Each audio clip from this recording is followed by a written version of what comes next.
The Duke takes a simple woman to his brother's wedding, and the bride kneels and calls her Your Majesty.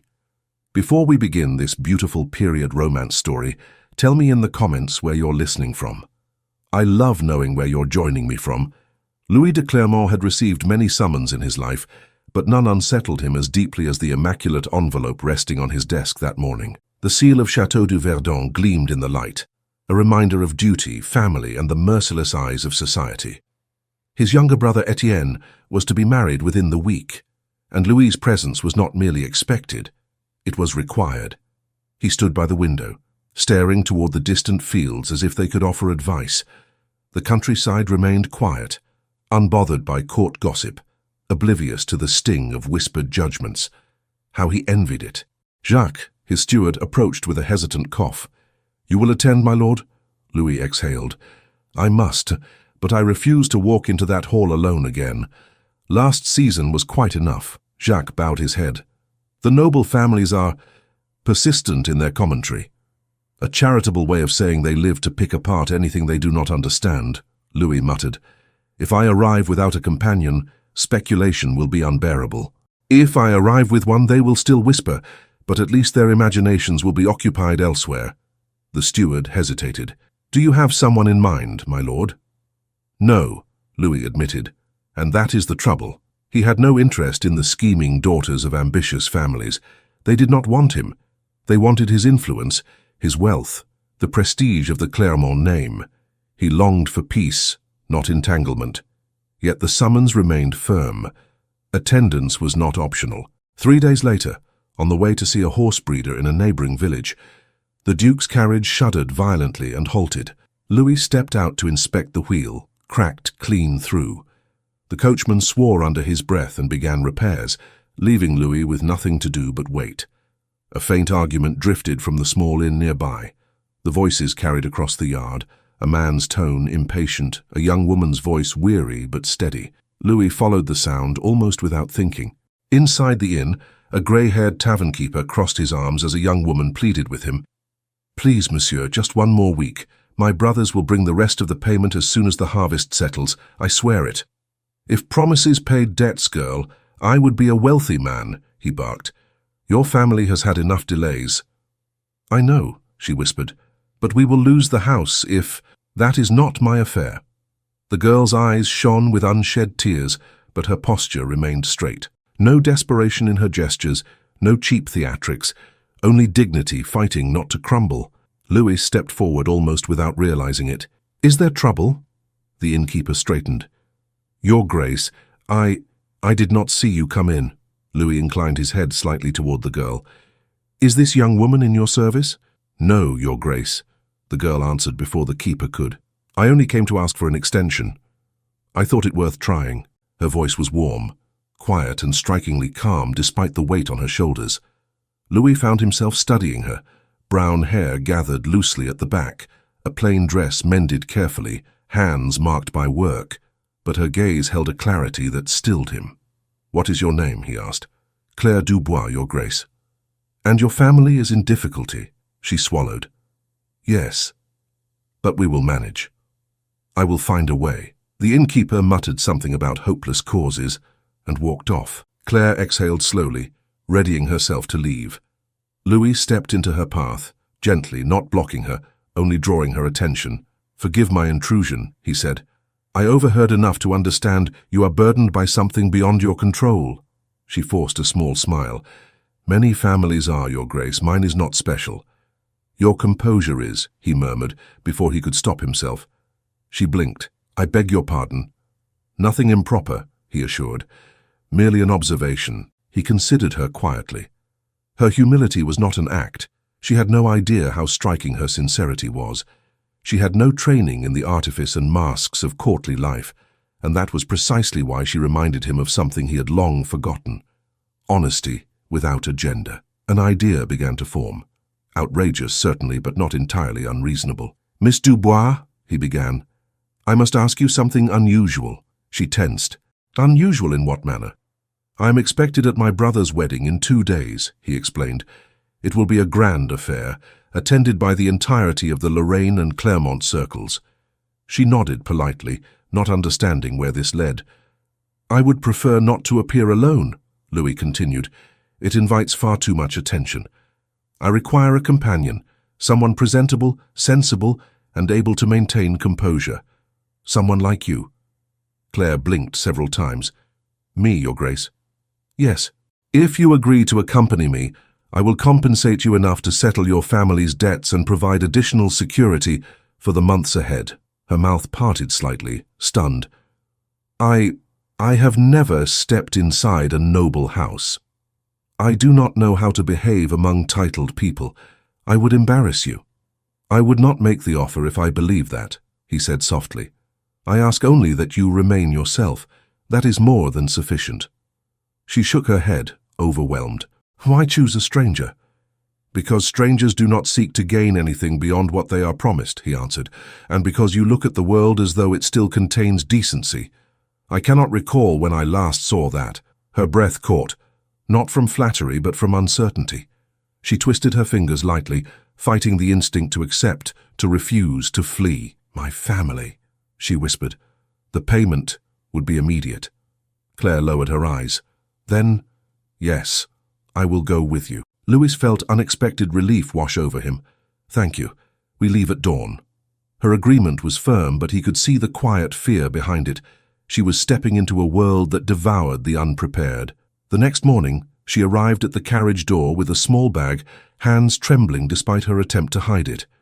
Louis helped her inside, offering a reassuring nod. You need only breathe, he told her. The rest will come naturally. She tried to smile. I will do my best, Your Grace.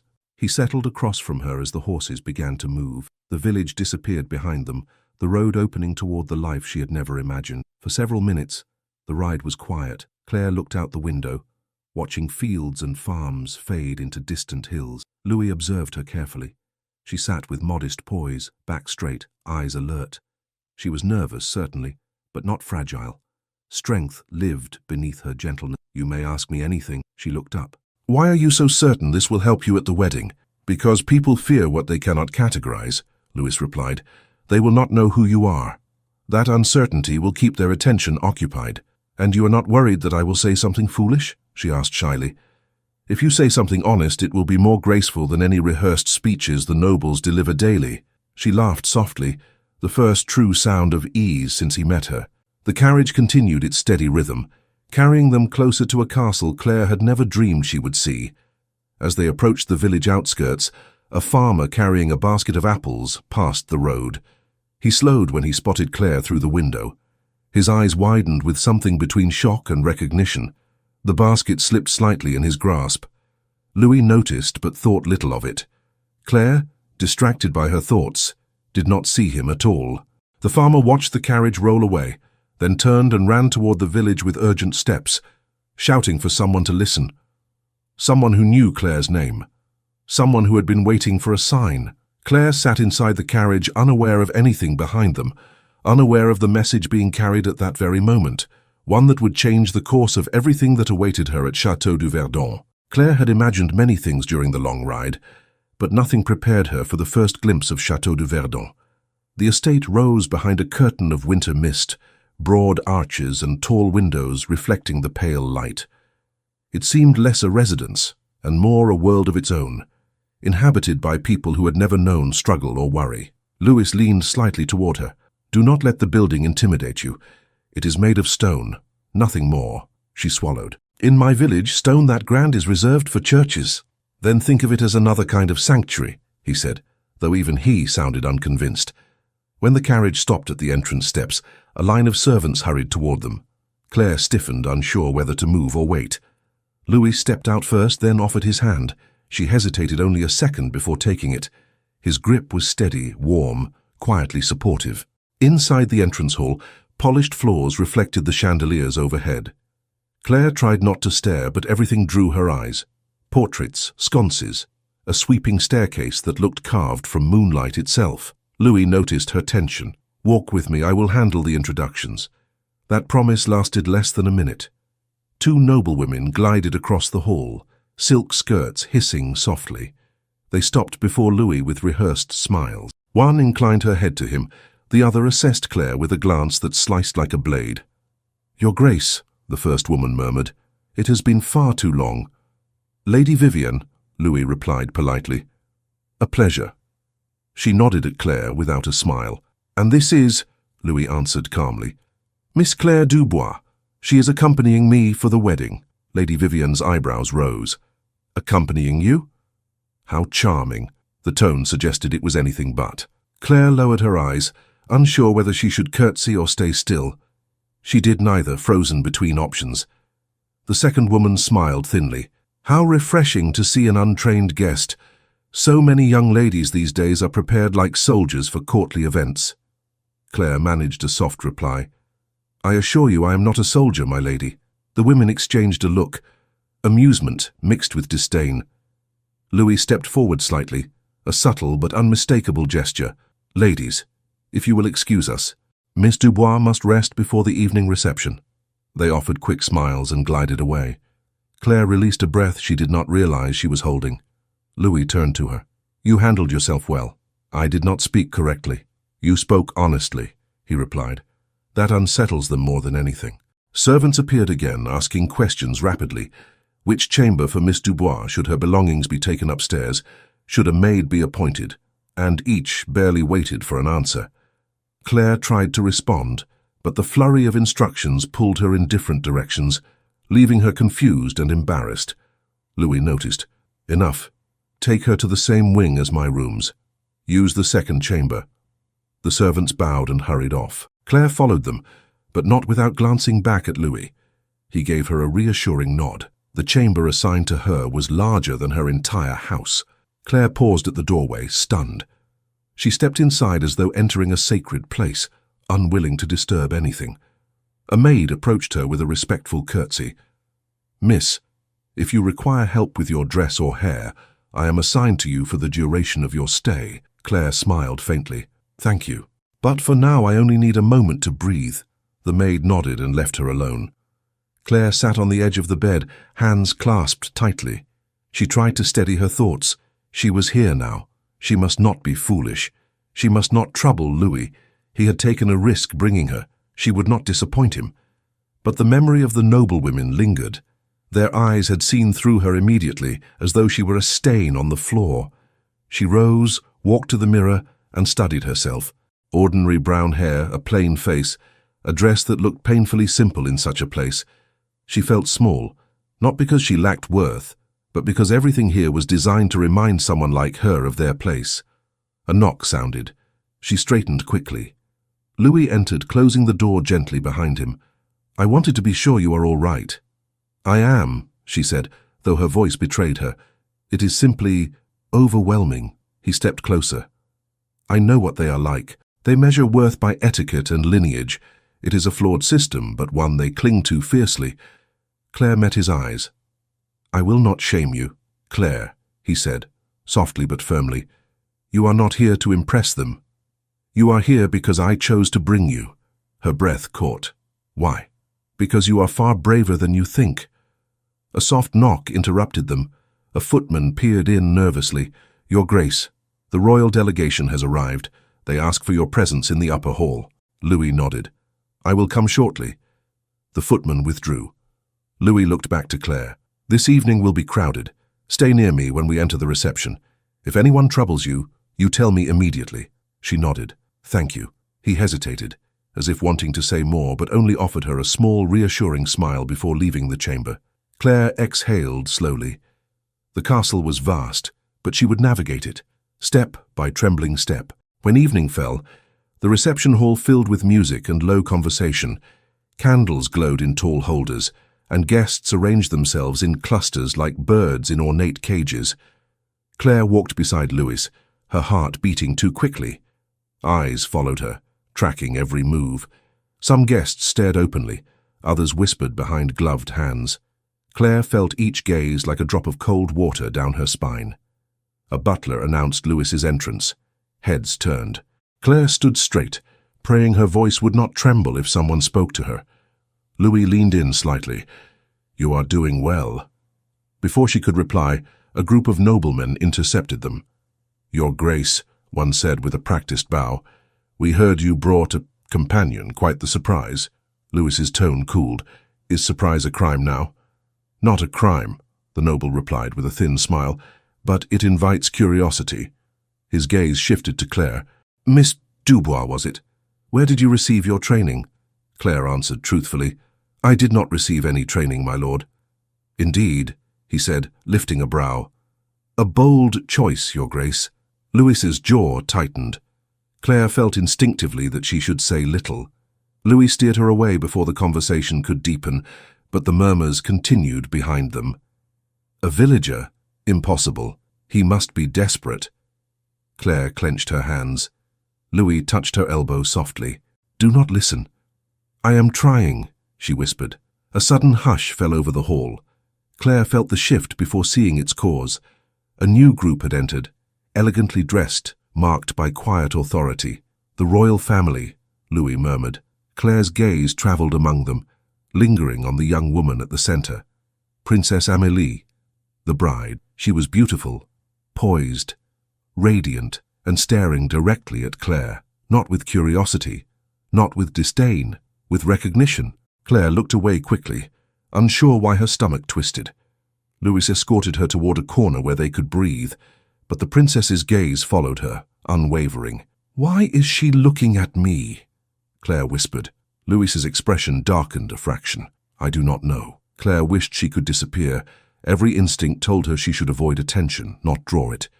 But attention clung to her now, unwilling to let go. A servant carrying wine passed by them too quickly, nearly colliding with Claire.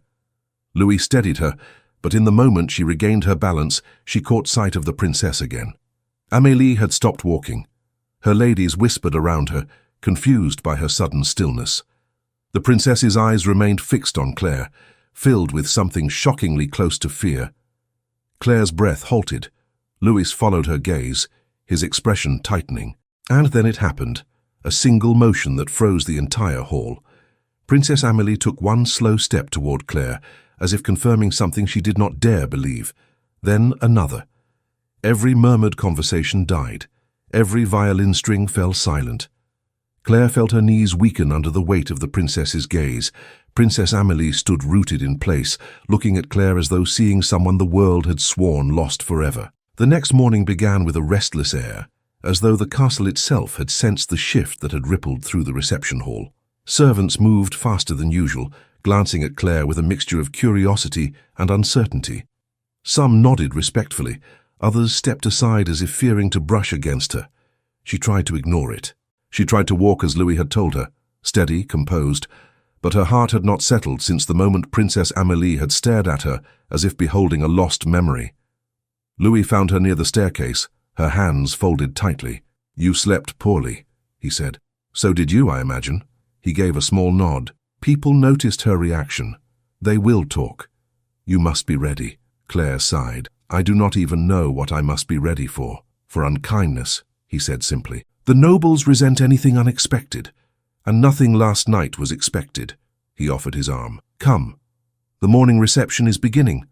I will not leave your side. Claire hesitated before taking his arm. You should, if you wish to avoid trouble. I invited trouble the moment I brought you, he said gently. Do not make me regret it. Her cheeks warmed, not from embarrassment, but from the strange comfort of his words. They entered the reception hall again, a different room this time, smaller, filled with long tables, steaming tea and pastries too delicate to touch. The nobles gathered in tight circles, their voices low, their glances sharp. Claire felt each gaze like a brush of cold wind, but she lifted her chin, reminding herself she belonged at Louis's side, at least for today. A group of young gentlemen approached, too quickly to avoid. One bowed to Louis, then let his eyes drift toward Claire. Your Grace, you caused quite the stir last night. Louis's tone was cool. Did I? Indeed. Some of us were wagering theories before dawn. A foreign countess in disguise, a secret envoy, an actress hired to create scandal. I see your creativity has not failed you, Louis replied. Claire tried to remain still, but the young man stepped closer. Miss Dubois, is it true you studied abroad? You carry yourself as if you might have spent time in Vienna. Claire blinked. I have never left my village, my lord. The young man's smile faltered for a fraction. Ah, a local gem then. Louis cut in sharply. Your curiosity is noted. That will be all. The young men withdrew reluctantly. One whispered to another, loud enough for Claire to hear, "He is hiding something, mark me." Louis exhaled with irritation. They will not rest today. A pair of older women approached next, their gowns rustling like irritated birds. "Your Grace," one said with a stiff bow, "your companion is quite the subject of conversation." Louis replied dryly, "She is not a creature in a menagerie, Lady Rousseau." "I meant no offense," she said quickly, though her eyes said otherwise. "It is simply rare to meet someone of unrecorded lineage." Claire forced a polite smile. "There is not much to record, my lady." Lady Rousseau examined her closely. "Oh, I believe there is. One does not attract the attention of a princess without reason." Her companion, Lady Morel, stepped closer. "My dear, where were you educated?" Claire swallowed. "I was not." Morel raised a brow. "You can read, at least." "Yes." "How quaint," Morel murmured. "And arithmetic?" "Enough to keep accounts." Morel gave a light laugh. "Then we must praise you for your talent. Some young ladies would faint at the idea of appearing here with such limited refinement." Louis's jaw tightened. Enough, but Morel was not done. She leaned in as though offering a secret. "My dear, do not be misled. They will never accept you. They tolerate you because you stand at his side. But when he steps away," Claire felt the words sink into her chest like small stones. Morel smiled coldly. "You will be alone." Louis stepped forward, but Claire shook her head softly, as if asking him not to escalate matters. He stopped, though his eyes darkened. Morel dipped into a shallow curtsy. "Welcome to Château du Verdon, Miss Dubois." Her companion followed, and the two swept away, leaving a trail of whispers in their wake. Claire's voice trembled slightly. "Is it always like this?" "Usually worse," Louis said. "You are handling it with remarkable grace." "I do not feel graceful." "That is how I know you are." She gave a small, unsteady smile, but her stomach twisted. If the morning had only begun, she dreaded what would follow. More nobles approached. Some attempted politeness, others made thinly veiled remarks about her dress, her accent, her unknown origins. Each time Louis intervened, redirecting conversations, shielding her subtly, but the constant scrutiny exhausted her. Eventually, Louis guided her to a quieter corner near the window. "Sit a moment," he said. "Rest." Claire did, grateful for the reprieve. She watched the nobles whisper among themselves, their faces turning toward her again and again. The room felt smaller each minute. Louis stood beside her, arms crossed. "I am sorry," he said suddenly. "For what?" "For their behavior, for bringing you into this. You did not cause them to act this way." "I did, by presenting them with something they cannot categorize." She looked up at him. "If I placed you in a village fair among farmers and traders, you would feel just as misplaced as I do now." He considered her words. "Perhaps. No, perhaps," she insisted gently. "This is simply not my world. But I will endure it. For my family's sake." Louis's voice softened. "You should not have to endure anything." Before Claire could answer, another figure approached. Lady Morel again, but this time alone, her expression smooth, her intent unmistakably sharp. Louis stepped slightly in front of Claire, protective instinct rising. "What do you want, Morel?" "A private word," she said sweetly. "With Miss Dubois, if you please." "No." Claire touched Louis's sleeve lightly. "It is all right. I will speak with her." She may only wish to correct her earlier tone. Louis did not believe that for a moment. "If she says one thing out of place—" "I will manage," Claire said softly. Reluctantly, Louis moved aside but remained close, watching with narrowed eyes. Morel sat beside Claire, folding her hands with theatrical elegance. "My dear, you must forgive me for earlier. I simply wished to prepare you. These halls can be cruel," Claire answered cautiously. "I understand." Morel's smile grew colder. "But you must also understand something else. The princess will not let this matter rest." Claire froze. "What matter?" "Her reaction to you last night," Morel said. "Everyone saw it. A princess does not stop in the middle of her own entrance procession unless something truly significant has occurred." "I cannot explain her reaction," Claire whispered. "No," Morel said slowly. "But the princess can." She leaned in. "And I assure you, she intends to." Claire felt her pulse quicken. Why would she speak about me? Morel's smile sharpened. Ask her. She has spent the morning inquiring about you, questioning her attendance, reviewing old documents. Claire inhaled sharply. Documents? Oh yes. Records perhaps. Histories. Something about you has disturbed her deeply. Claire shook her head. I have nothing to hide. I hope that is true, Morel said smoothly. For your sake. And for his. Louis stepped forward immediately. That is enough. Morel rose gracefully. Of course, Your Grace, only conversation. Claire stood as well, but her knees trembled slightly. Louis touched her arm. Do not let her frighten you, he murmured. I am not frightened, Claire whispered. Only confused. Then hold on to that, Louis said. Confusion can be solved. Fear twists everything. Before Claire could answer, a sudden hush fell over the room. Heads turned. The sound of soft footsteps echoed against the floor. Princess Amélie had entered the hall, and she was walking straight toward Claire. Claire could hear her own heartbeat as Princess Amélie approached with measured steps. Every murmur in the hall died. Fans stilled mid-air. Even the musicians hesitated, bows hovering above strings. The princess did not look left or right. Her eyes were fixed solely on Claire. Louis subtly moved closer, positioning himself at Claire's side. His posture was calm, but tension coiled beneath it. Do not be alarmed, he whispered. That is rather difficult, Claire breathed. Princess Amélie stopped only a few steps away. Her face was poised, but her eyes told another story. Confusion, disbelief, and something that looked strangely like sorrow. Miss Dubois, the princess said, her voice soft but steady. Might I speak with you privately? The nobles around them exchanged scandalized glances. A princess asking a villager for a private conversation was unheard of.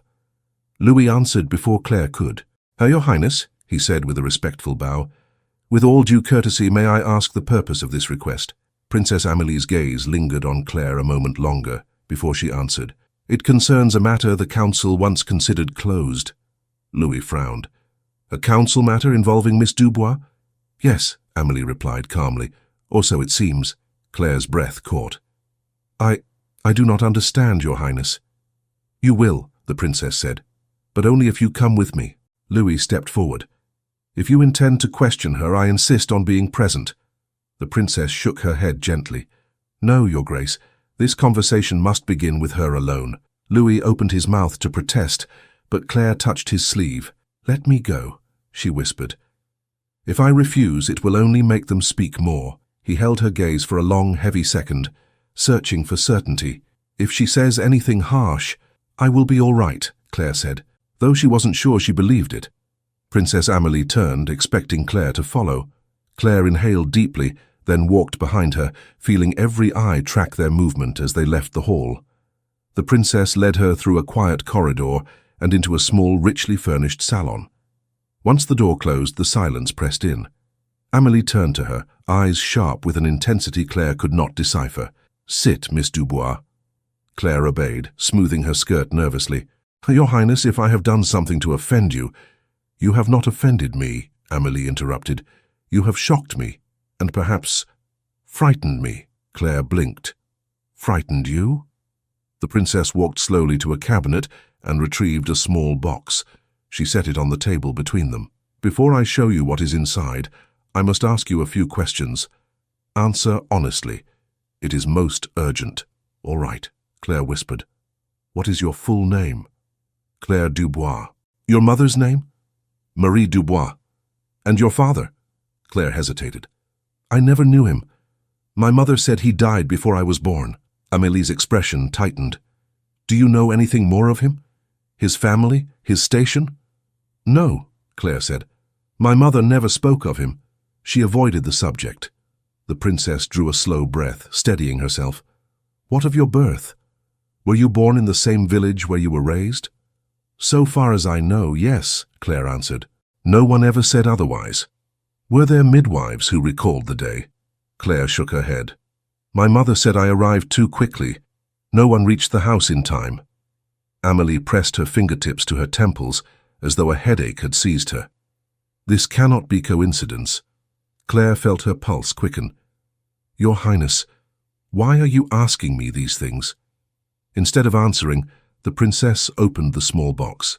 Inside lay a delicate silver brooch, shaped like a lily with tiny blue stones set at its center. Something about it stirred a faint ache inside Claire's chest, though she had never seen it before. "When I was a child," Amélie said softly, "this brooch belonged to someone very dear to my family, someone whose fate was tragic." She touched the brooch with careful fingers. "It bears the mark of the House of Lorraine. Only daughters born of royal blood ever received one." Claire froze. "Your Highness, I am not—" "Let me finish," Amélie said. 20 years ago, a fire destroyed a small estate belonging to a distant branch of the family. Among the casualties listed was an infant girl, the heir to that branch, the last of their line." Claire swallowed. "I do not see how this concerns me." Amélie's eyes fixed on her with unsettling certainty. The child's name was Claire. Claire's breath left her all at once. "There must be hundreds with that name." "Not with the same birthday," Amélie whispered. "Not born in secret, not vanished without trace." Claire shook her head quickly. "This is impossible. I am not from nobility. I never belonged to anything like that." The princess leaned closer. "Then why did you look exactly like her mother? Why does this brooch match the one she was said to wear at the time of her death? Why did I feel a chill the moment I saw you?" Claire trembled, unable to process the words. "This cannot be true. I am no one, Your Highness. No one." Amélie closed the box gently. "Something about you demands answers. I cannot ignore it. And I will not allow the council to ignore it either." "The council?" Claire whispered. "Why would they be involved?" "Because if what I suspect is true," the princess said softly, "then you are not simply a guest at this wedding. You are someone who should have been protected from the moment you were born." Claire pressed a hand to her forehead, overwhelmed. "Your Highness, even if there is resemblance or coincidence, I have lived 20 years without any sign, because those who hid you wanted it that way," Amélie said, "for your safety, and perhaps for other reasons." Claire looked up sharply. "What reasons?" The princess exhaled. "Power, inheritance, politics, secrets better left buried." Claire felt cold. "I do not want to disturb anything. I do not want to take anything. My life is my own." "But your existence alone could shift the balance of several family lines," Amélie replied, "which is why certain people would prefer you remain silent." "Silent?" Claire repeated, breathless. The princess stood. "I will not remain silent. Tomorrow, during the ceremony, I intend to speak the truth before all. It must be brought into the open." Claire stood quickly. "Your Highness, no." "This is not a request," Amélie said firmly. "It is a duty." Claire shook her head, panic rising in her throat. "You do not even know if it is true." Amélie held her gaze. "If I am wrong, the council will correct me. If I am right, you must be acknowledged." "I cannot be acknowledged," Claire cried. "I am just a village girl. My family needs me. Not a title, not danger, not any of this." The princess's voice softened. "You do not yet understand who you might be. Tomorrow you will." "Please," Claire whispered, "do not do this." Amélie hesitated, then answered quietly, "I must." Before Claire could plead again, a knock sounded sharply at the door. "Your Highness," a guard called, "the council seeks your presence. Immediately." Amélie straightened, casting Claire one last regretful look. "This conversation is not finished," she said. She turned toward the door. Claire's voice barely escaped her throat. "What will you do?" The princess paused. "What must be done?" The guard opened the door and Amélie stepped into the corridor. Claire remained frozen, her chest tight, her thoughts spinning too fast to grasp. And as the door clicked shut, Amélie's final words repeated in Claire's mind like a slow toll of warning. "Tomorrow, she intends to reveal my identity before everyone." Claire returned to her chamber with unsteady steps. The corridor felt longer than before, as if the castle was stretching around her, swallowing every certainty she had ever held. The princess's words echoed again and again, louder with each repetition. Louis was already waiting inside her chamber. The moment she entered, he crossed the room in 3 long strides. "Claire, what happened? You were gone too long. I nearly went after you myself." She tried to answer, but her throat tightened. Louis guided her to the nearest chair. "Sit. Breathe." I spoke with Princess Amélie," she managed. His jaw tensed. "What did she say?" Claire wrung her hands. She asked questions about my birth, my parents, my mother. What questions? His tone sharpened, as if she believes I am someone else, someone from her family. Louis stared at her, stunned. Her family? That is impossible. That is what I told her, Claire whispered. But she has this brooch. She says it belonged to a child who died in a fire, a child named Claire. Louis released a harsh breath. Coincidence, nothing more. She does not think so, Claire said. He paced the room, his steps tight and controlled. The princess has always been prone to dramatics. She sees patterns in shadows. She said she intends to reveal everything during the ceremony. Louis stopped mid-step.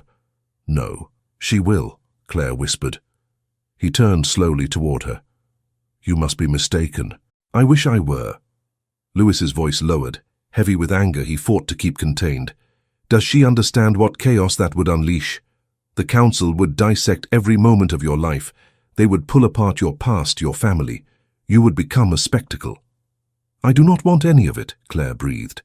Louis knelt before her, lifting her chin carefully. Then look at me. Did she threaten you? No. She believes she is protecting me. He muttered something under his breath. She is about to destroy you in the name of protection. Claire shook her head. She said it was duty, that some truth must be spoken. Louis rose again, pacing faster. This is madness. The council will never allow her to make such a declaration without evidence, and if she tries, they will silence her nor silence you. Claire's breath hitched. Silence me? I mean politically, he said quickly. Not harm, but they will control the narrative, twist things. They cannot permit confusion around family lines, not at a royal wedding. Claire pressed her hand to her chest. What do I do? Louis stopped pacing. His expression softened. Not with anger now, but something gentler. You trust me, he said, and you tell me everything that happened, every word she spoke. So she did. She told him about the brooch, about her mother's silence, about the princess's certainty. She recounted every question asked, every tremble in the princess's voice. When she finished, Louis leaned against the wall, rubbing his forehead. There are old whispers, he murmured, stories of a lost child, but no one believed them. It was dismissed as gossip. Claire looked up quickly. You knew of this? I heard rumors, he admitted, but you must understand. I never connected them to you. Why would I? You have no title, no guardian, no record. Nothing about you suggested. Nothing about me suggests nobility because I am not noble, Claire said firmly. I cannot be. Louis came to her again, crouching at eye level. Claire, listen to me. Whatever the princess believes, nothing changes who you are. You endured hardship. You worked. You cared for your family. Nothing that happens tomorrow, nothing Amélie says, can rewrite your character. Claire felt her throat tighten. But the entire castle will judge me. They already judge you, Louis said softly. Yet, you remain standing. She let out a thin breath. What if there is truth to it? What if I am connected to this family? Louis hesitated. Then it is their duty to handle it with care, and mine to protect you from their mistakes. Claire's gaze lifted to his. Protect me? Yes, he said simply. A soft knock interrupted them. A servant stepped inside with a bow. Your Grace, Miss Dubois, there is a matter requiring your attention in the main hall. Louis's expression hardened. What matter? The servant swallowed. It concerns Miss Dubois, and a letter that has been discovered. Claire's blood ran cold. Another letter? The servant nodded. Delivered anonymously. But the council has seen it. Louis's tone sharpened. Let me see it. Now, I am not permitted, Your Grace. They ordered only that Miss Dubois be present immediately. Louis turned to Claire, his voice steady. I am going with you. The servant hesitated. Your Grace, the council requested her alone. Claire felt her stomach twist. Alone, again. She shook her head. I will not go without him. The servant bowed lower. I understand, miss. But they insisted. Louis stepped forward, his voice low. If you think I will allow her to walk into a council chamber unattended, you are gravely mistaken. Your Grace, no, Louis snapped. Inform the council I will accompany her. The servant wordlessly backed away. Claire rose, though her knees shook. Louis, I do not wish to cause conflict. You did not cause anything, he said. This is their doing. Claire hesitated only a heartbeat before accepting his offered arm. His closeness steadied her. Together they stepped into the corridor, but as they approached the main hall, whispers reached them. Whispers that made Claire stop. Nobles murmured to one another, glancing at her with new suspicion. One voice floated clearly above the others. They say the letter claims she was not born where she believes. Another whispered, someone knows who she is, and they intend to expose her before the ceremony. Claire's breath faltered. Louis tightened his grip on her arm, anger flashing in his eyes. They turned a corner, stepping toward the chamber doors, and just before they entered, another voice reached them, sharp, triumphant, unmistakably that of Lady Morel. She will not leave this castle unknown, not after what we learned this morning.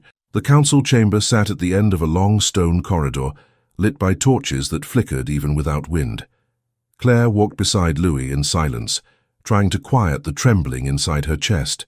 She did not know what the letter contained, nor who had written it, but she could feel the castle holding its breath, listening, waiting for her next misstep. Louis kept his voice low as they approached the doors. When we enter, stand close to me. Do not answer anything unless I tell you to. They enjoy turning questions into traps, Claire whispered.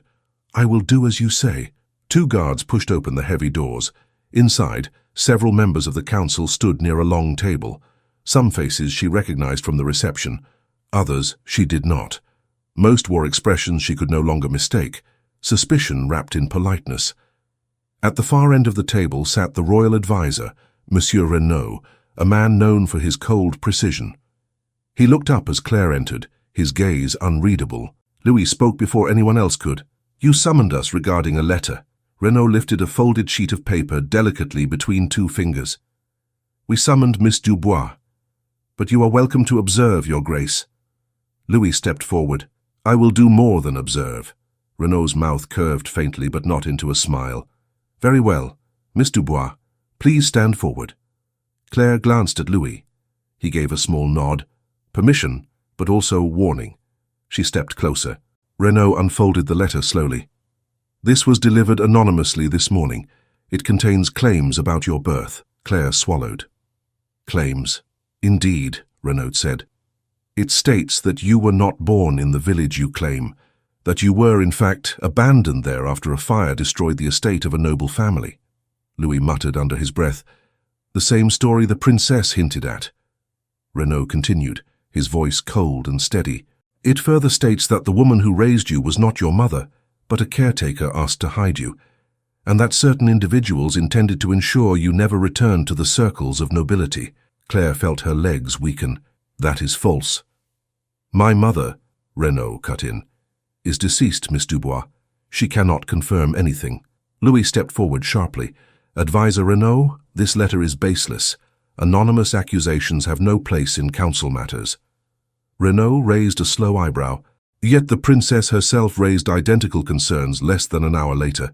That cannot be coincidence. Claire stared at him, breath shallow. Your Highness's sister.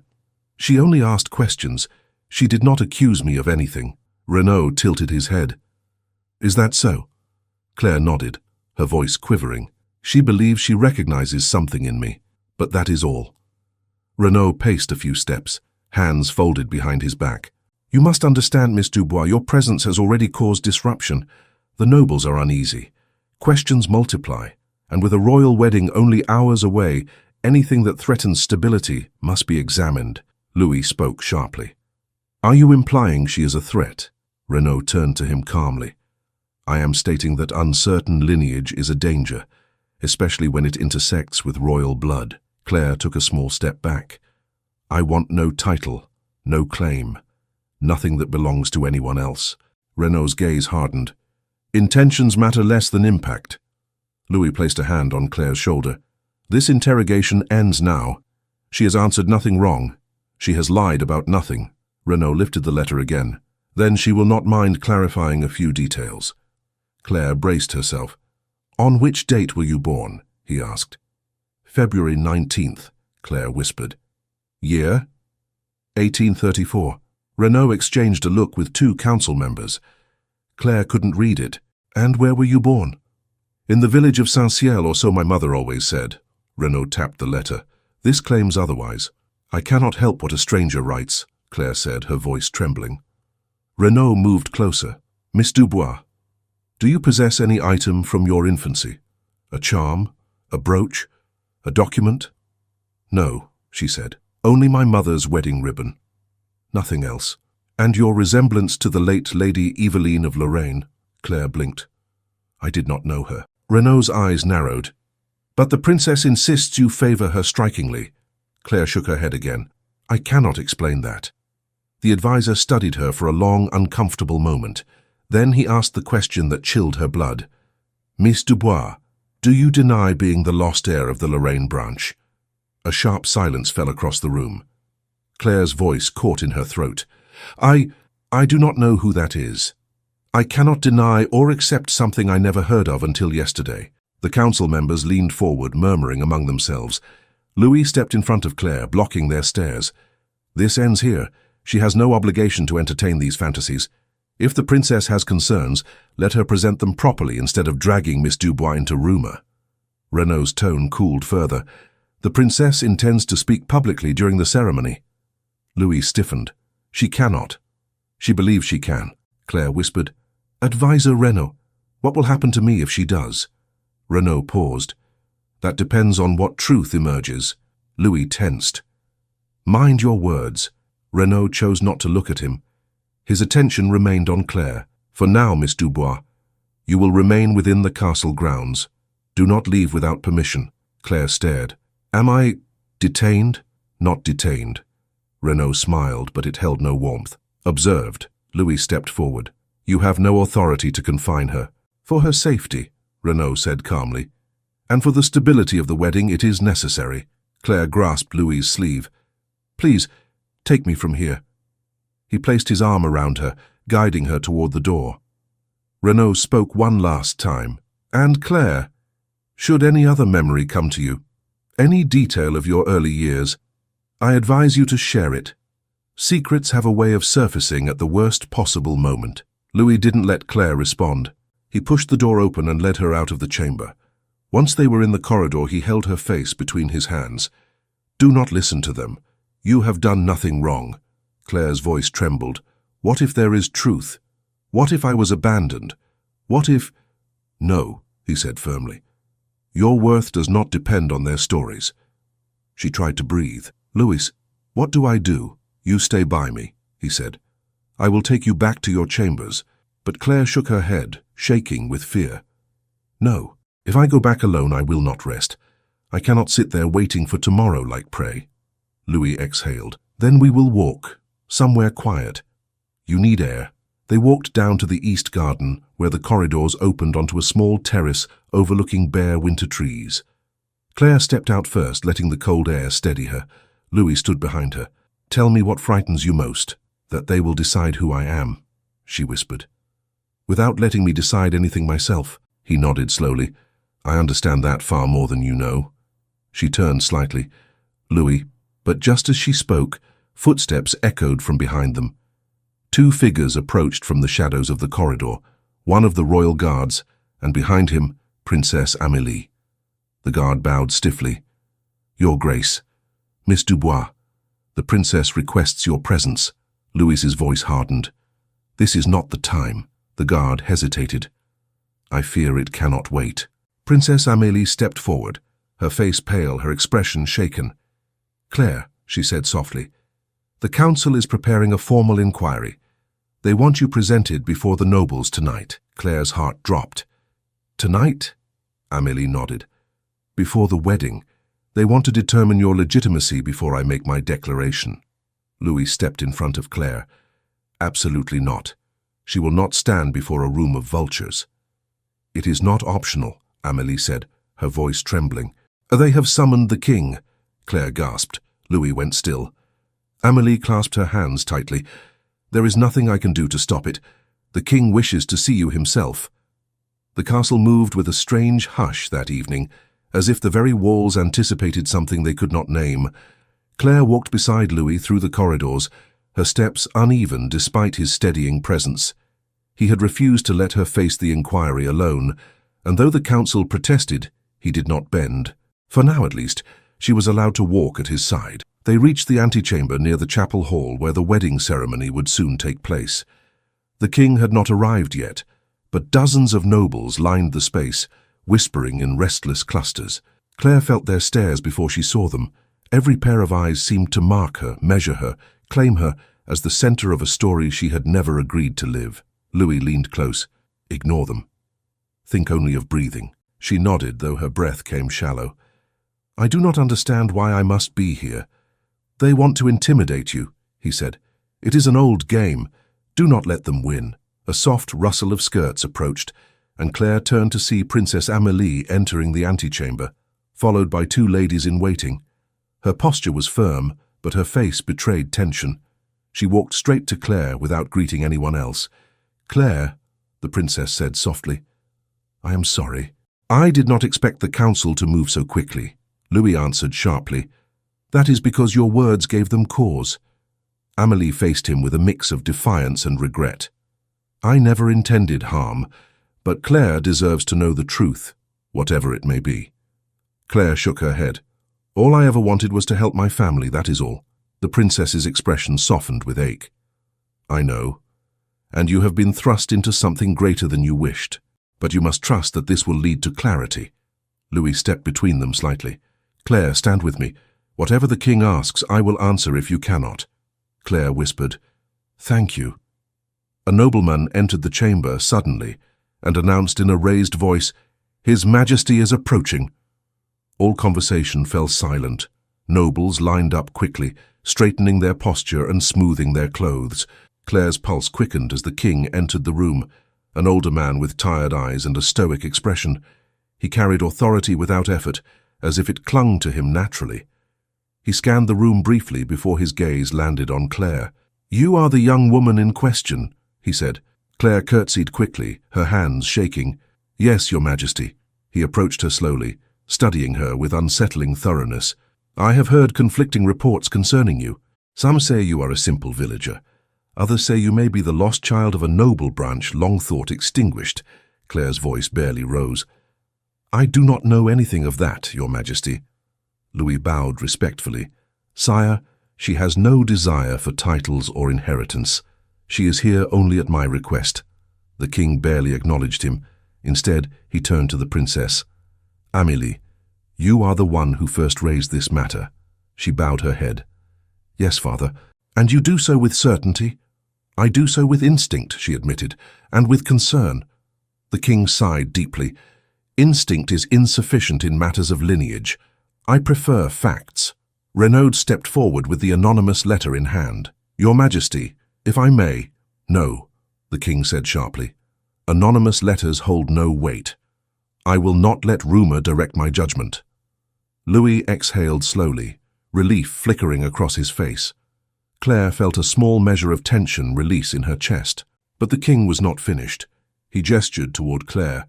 Still, the princess claims you resemble Lady Eveline of Lorraine, and I cannot deny that at first glance there is some similarity. Claire's breath caught. Amélie stepped beside her. Father, before you judge, allow me to speak to the assembly. The king's brow furrowed. This is your wedding eve, Amélie. Do not derail it with dramatics. I am not being dramatic, she insisted. If this young woman truly bears connection to our family, the truth must come out before vows are exchanged. Louis stepped forward. Your Majesty, please. Princess Amélie's certainty is born of sentiment, not fact. Claire has suffered enough. She deserves peace, not spectacle. Several nobles murmured their agreement. Others whispered eagerly, hoping for scandal. The king rubbed his temples, overwhelmed. This matter should be postponed. Let the wedding proceed. No, Amélie said quietly. Her voice carried through the antechamber like a rung bell. It silenced every murmur. The king turned sharply. Amélie.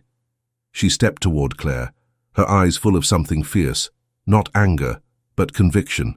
If I allow this ceremony to proceed without addressing the truth, I will be committing a lie before God and the nobility, she said. I cannot do that. Louis inhaled sharply. Princess. But she ignored him. She dropped to her knees. The sound of her gown hitting the stone floor echoed through the chamber. No one moved, no one breathed. Claire stared in horror. "Your Highness, please, stand." But the princess bowed her head. "Forgive me, Claire, but I know who you are. Or who you should have been." Whispers exploded around them, panic and disbelief rising like a storm. Louis moved quickly. "Princess Amélie, get up at once," the king shouted. "Amélie, have you lost your senses?" But the princess remained kneeling. She looked up at Claire, eyes bright with certainty, and something close to reverence. "Your Majesty," she whispered. Claire gasped, stumbling backward as though struck. The nobles erupted. Shouts, gasps, cries of outrage, confusion, disbelief. Louis reached for Claire instinctively, pulling her behind him as chaos surged through the chamber. "Enough!" he bellowed, trying to restore order, but no one heard him. The king rose to his full height. "Amélie, I command you to stand." Princess Amélie lifted her chin. "I kneel before the rightful descendant of our bloodline." The room fell into stunned silence. Claire felt her breath collapse entirely, and then the door to the antechamber burst open. A high-ranking royal advisor rushed in, pale and breathless. "Sire," he called, "there is an urgent development, one that changes everything regarding the girl's identity." The advisor's words struck the chamber like a bolt of lightning. Every whisper died mid-breath. Even the king, who had been moments away from reprimanding his daughter, straightened sharply. Louis's grip on Claire tightened. "What development?" he demanded. The advisor bowed quickly. "Your Majesty, a document has surfaced, one believed lost for 2 decades. The archivists were preparing materials for the wedding procession when they discovered it sealed inside an old registry drawer." The king's expression darkened. "What document?" The advisor lifted a leather folio he carried under his arm. "A birth record, sire, one that concerns the lost Lorraine child." A ripple of shock swept through the nobles. Claire felt her knees weaken. Louis steadied her at once, murmuring under his breath, "Do not be afraid." But even he sounded shaken. Renaud, the council's advisor, stepped forward. "Let me see it." "No," said the king. "Bring it to me." The advisor obeyed, handing the folio to the king, who opened it with slow, deliberate movements. His eyes scanned the worn pages. Silence stretched unbearably. Finally, he spoke. "This is an official decree, signed by my late cousin and witnessed by the royal physician." Amélie, still kneeling, looked up with trembling anticipation. Louis placed himself slightly in front of Claire again, as if shielding her from whatever truth might fall next. The king read aloud. "On the 19th day of February 1834, a daughter was born to Lady Eveline of Lorraine. The child is named Claire Elizabeth de Lorraine." The room erupted. "She bears the same birth date. Her features, look at her face. This cannot be chance." Claire covered her mouth, overwhelmed. Louis placed a firm hand on her back. "Do not faint. Stay with me." The king raised a hand. "Quiet." The chamber obeyed instantly. He continued reading. "This child, for reasons of political threat, shall be kept away from public record until the danger is resolved.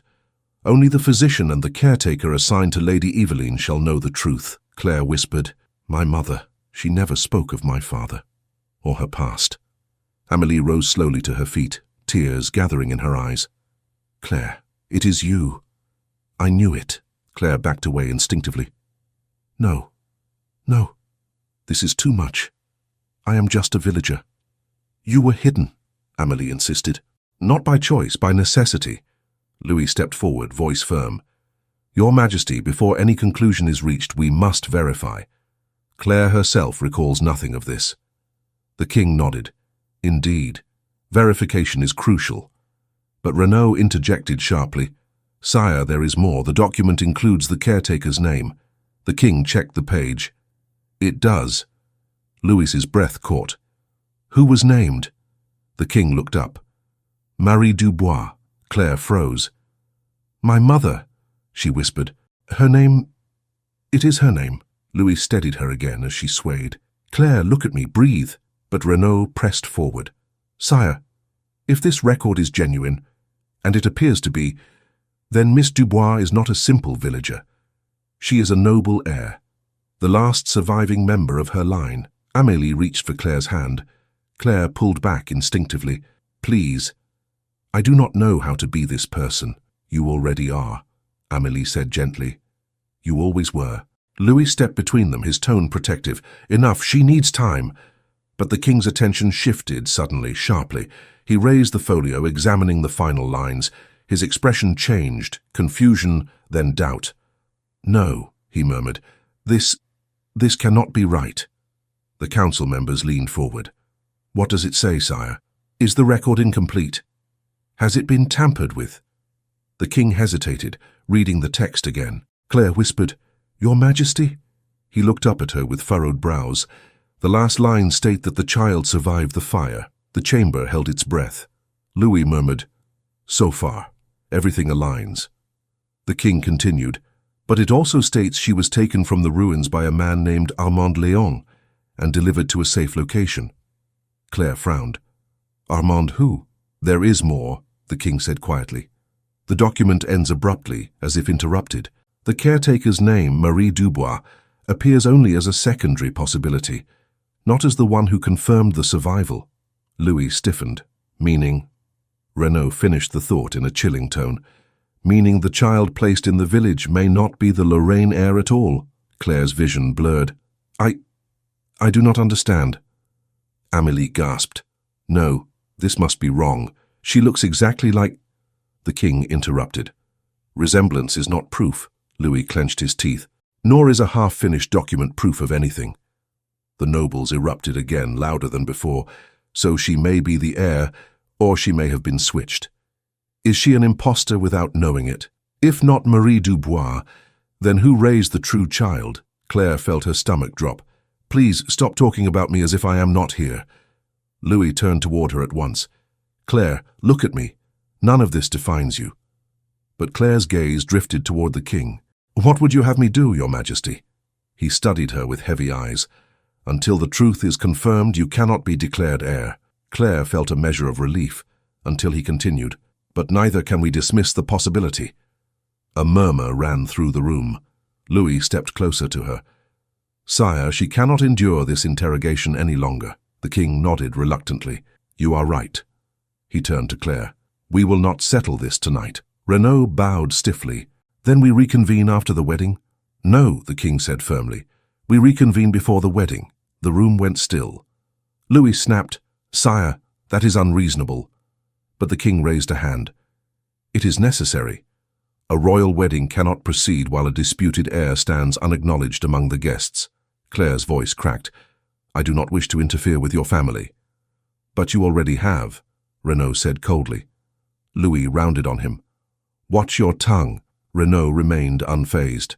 Then she must be examined, questioned fully.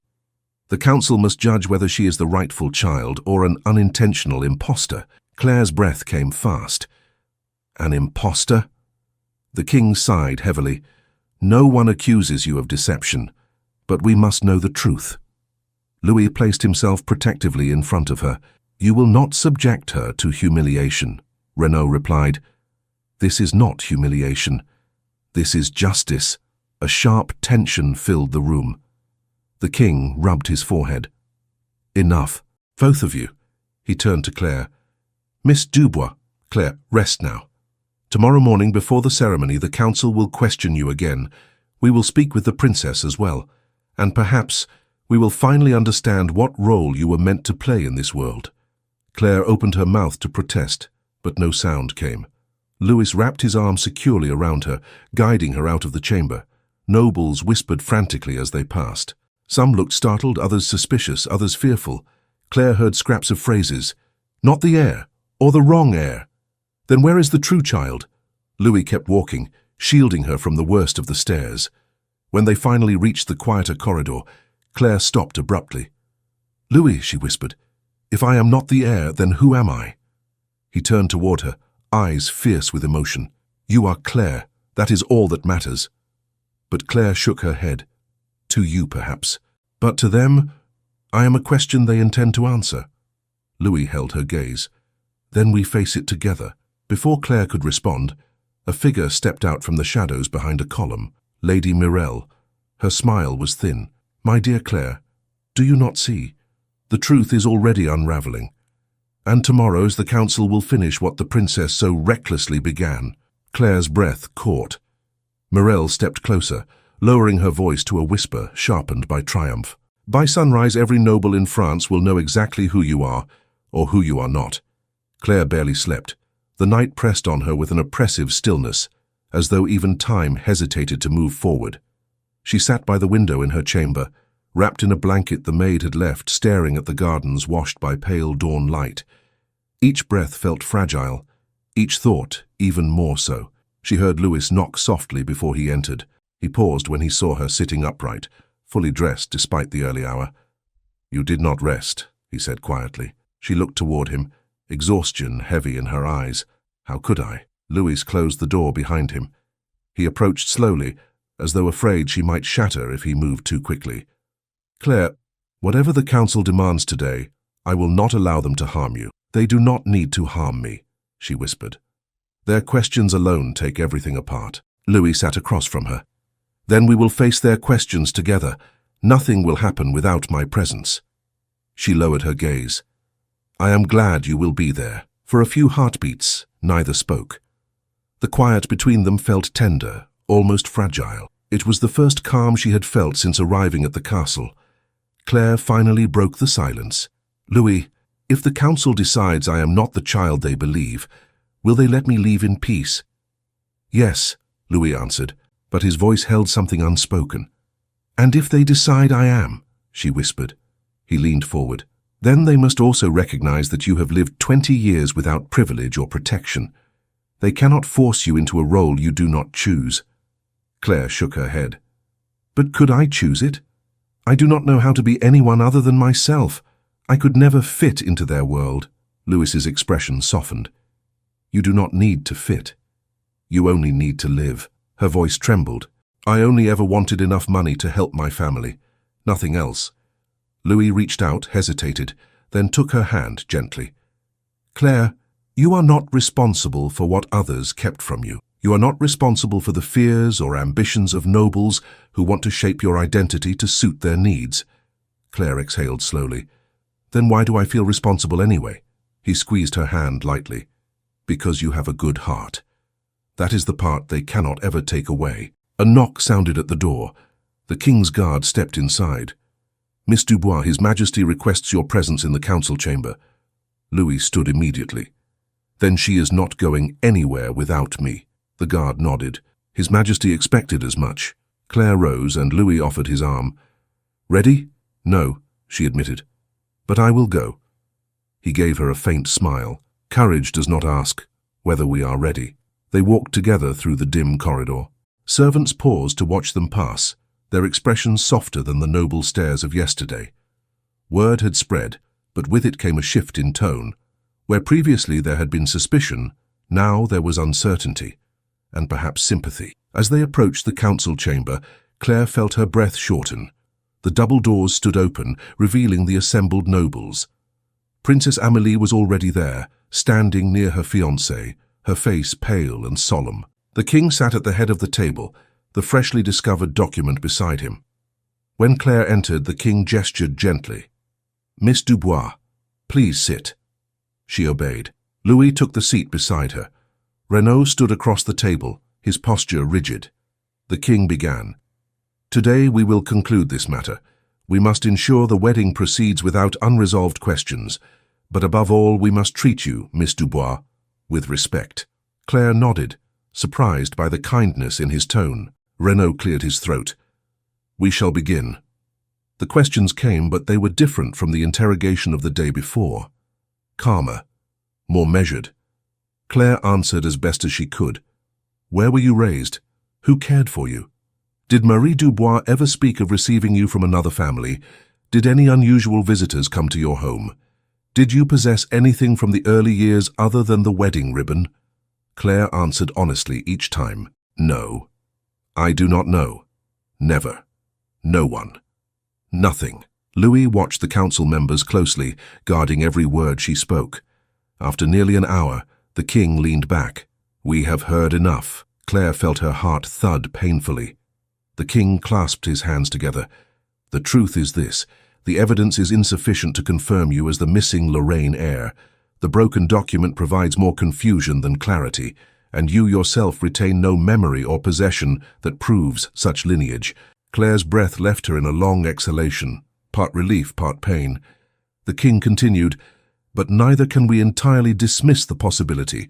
Therefore, we must accept that uncertainty exists." Renaud stepped forward. "Then the council recommends that Miss Dubois remain under observation until—" "No," the king said firmly.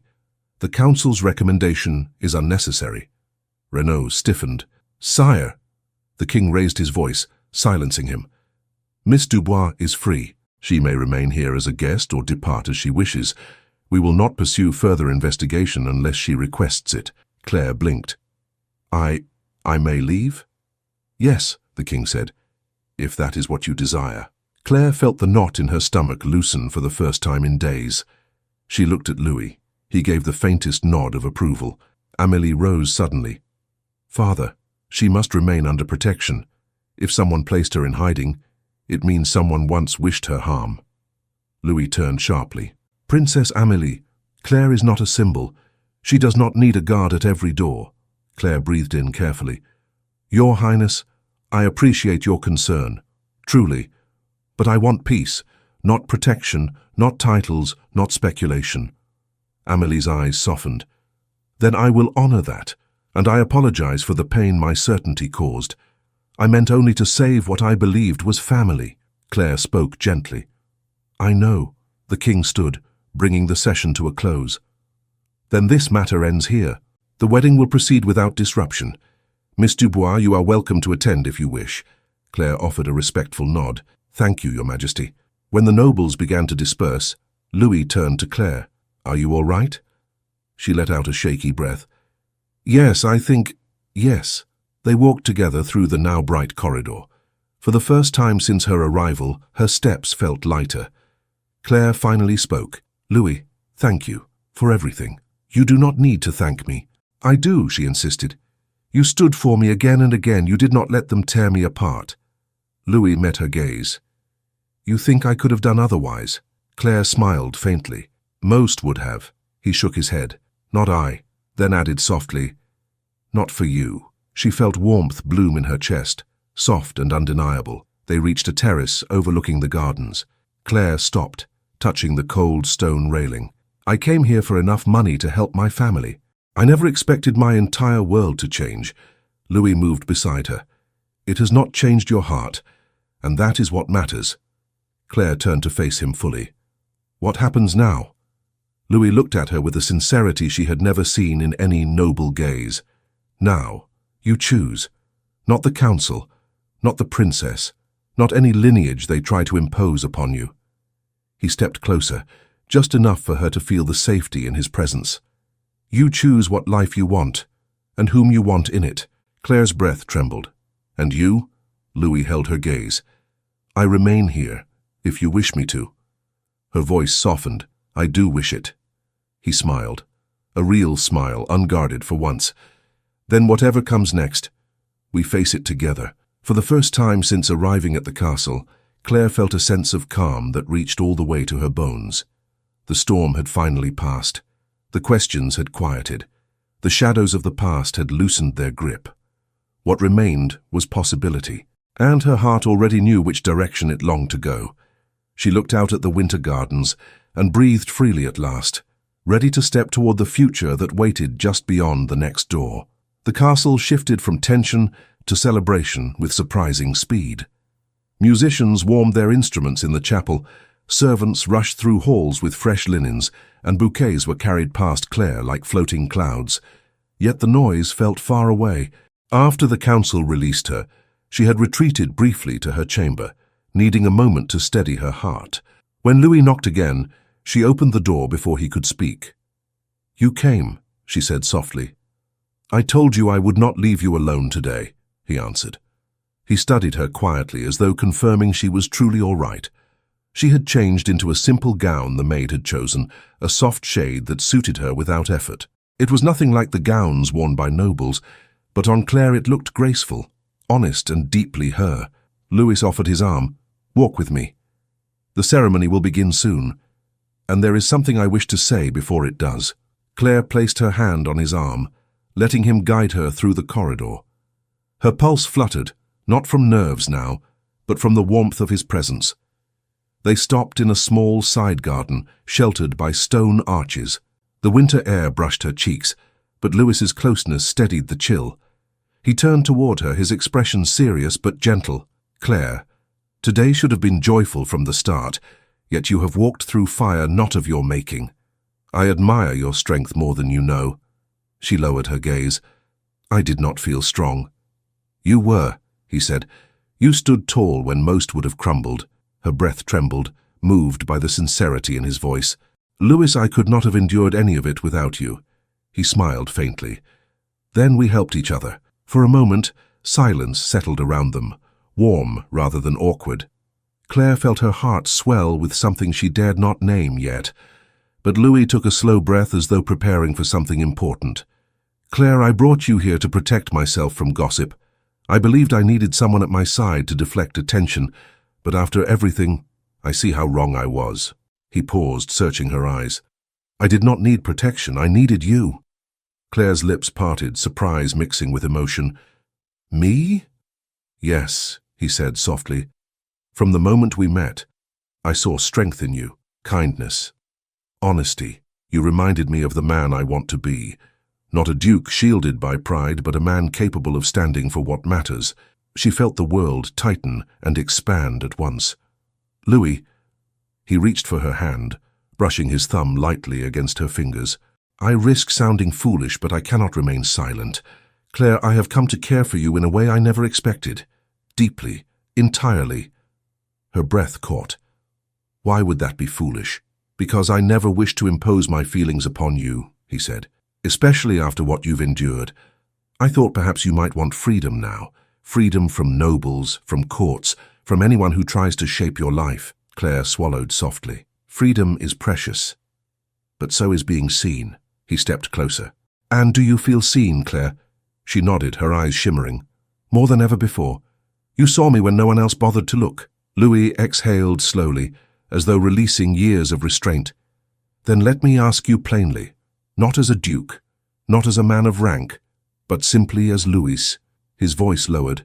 "Do I have a place in your future, or must I let you go?" Claire lifted her hand to his cheek before she realized she was doing it. He stilled at her touch. "Louis," she whispered, "you are the only person I want beside me. Not because I feel indebted, not because of fear or uncertainty, but because when I am near you, the world feels safe. And I have never known safety before." His eyes softened with a warmth deeper than any she had seen. "Claire," she stepped closer, "you did not force feelings onto me. You showed me patience, respect, kindness. How could I not care for you?" The words hovered between them, fragile and profound. Louis took her hand fully, pressing it to his chest over his heartbeat.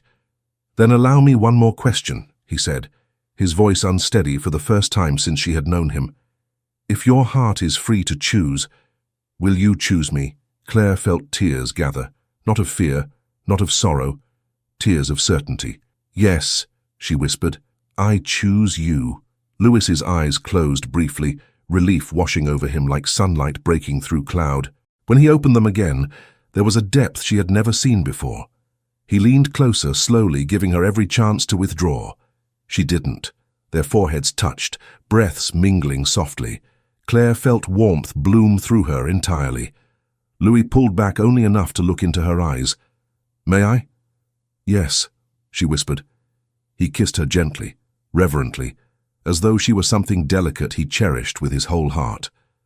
Claire leaned into him, her hands rising to his shoulders. The moment carried no urgency, only a profound tenderness that felt like a promise. When they parted, Claire could hardly breathe, but she felt lighter than she ever had in her life. Louis smiled, a rare, unguarded smile that lit his entire face. "We should go to the ceremony. Your presence might cause fewer uproars now." Claire laughed softly. "I hope so." But as they walked together toward the chapel, she noticed something different. The nobles still looked, but their gazes had changed. The whispers no longer carried suspicion. Some held apology, others curiosity. A few even held respect. The king himself approached them near the chapel doors, Miss Dubois, he said with a gentler tone than before, I trust you are recovering from yesterday's strain. I am, Your Majesty, thank you. The king nodded, looking between her and Louis with a perceptive eye. Then enjoy the ceremony. And remember, your future is yours alone to shape. Claire bowed her head. I intend to honor that.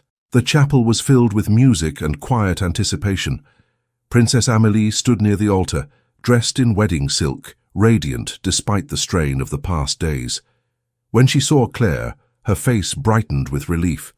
She approached quickly, taking Claire's hands. You look calm, she said. I am so glad. Claire smiled lightly. Not entirely calm, but closer than I was. Amélie squeezed her hands. Forgive me again. I let fear guide me to certainty, but I am grateful you will be here to witness this day with me. As a friend, Claire said, not as a symbol of confusion. Amélie's eyes shone warmly. As a friend indeed. Louis approached, offering his arm again. Shall we? The ceremony unfolded beautifully. Music filled the chapel. Vows were exchanged. Tears were shed by noble women who pretended not to cry. Claire watched with a full heart, knowing she was witnessing something sacred, not just Amélie's union, but the restoration of peace within the castle. After the ceremony, the grand hall transformed for celebration. Tables overflowed, music swirled, and laughter filled the once tense air. Claire found herself approached by several nobles, some apologizing, some expressing curiosity with newfound respect. Lady Morel approached last, her expression unexpectedly restrained. Miss Dubois, she said softly, I spoke cruelly before. I misjudged you. Claire looked at her calmly. Yes, you did. Morel lowered her eyes. If you ever decide to remain within noble circles, you will thrive. You have more dignity than most here. Claire considered her words. Thank you, she said simply. When Morel walked away, Louis stepped behind Claire, his voice warm against her ear. Shall we escape to quieter air? She smiled. Yes. They slipped out onto one of the castle's terraces overlooking the gardens. Lanterns glowed softly, and music drifted faintly from inside. Louis took her hands gently. Claire, I would like us to build something together, a life that is ours, free from politics, free from the weight of lineage. Claire stepped closer. What would that life look like? Louis brushed a strand of hair from her cheek. One where I wake each day grateful for the woman beside me. Her breath quickened. And if I wished to stay by your side, then I would ask you for more, he said quietly. I would ask you to be not only my companion, but my partner, my equal, my heart's choice. Claire felt her heart swell until she thought it might overflow. Louis, he dropped to one knee, not formally, not stiffly, but with a sincerity that made her chest tighten. Claire Dubois, will you marry me? Tears rose gently in her eyes. Not from uncertainty, not from fear, but from the profound joy settling into her soul. Yes, she whispered. Yes, Louis, I will. He rose, laughing softly with relief, and embraced her. The world fell away as he kissed her again, still tender, still reverent, but now filled with promise. When they parted, Claire rested her forehead against his. I faced so much these past days, she said softly, and yet the greatest gift I found was you. And I, he murmured, found the woman who taught me what love truly is. The music swelled behind them, but the night belonged to them alone. Two souls choosing one another freely, standing in a world that had once tried to define them. Louis held her hand, and together they looked out at the gardens, ready to step into the life that awaited them, no longer shaped by rumor or lineage, but by love. Thank you so much for listening to this story all the way to the end. We hope it moved you as much as it moved us while telling it. We'd love to hear your thoughts. Leave us a comment telling us where you're listening from and what you liked the most. Rate this story from 0 to 10. What score would you give it? If you enjoyed this story, don't forget to subscribe to the channel and leave a like as a show of support. That really motivates us to keep creating and sharing more stories full of emotion and life lessons. And before we go, we want to remind you that an exciting and heartwarming story recommendation will appear on the final screen. If you'd like to enjoy it, just click on the video. Thank you once again for being here, and we'll see you in the next story.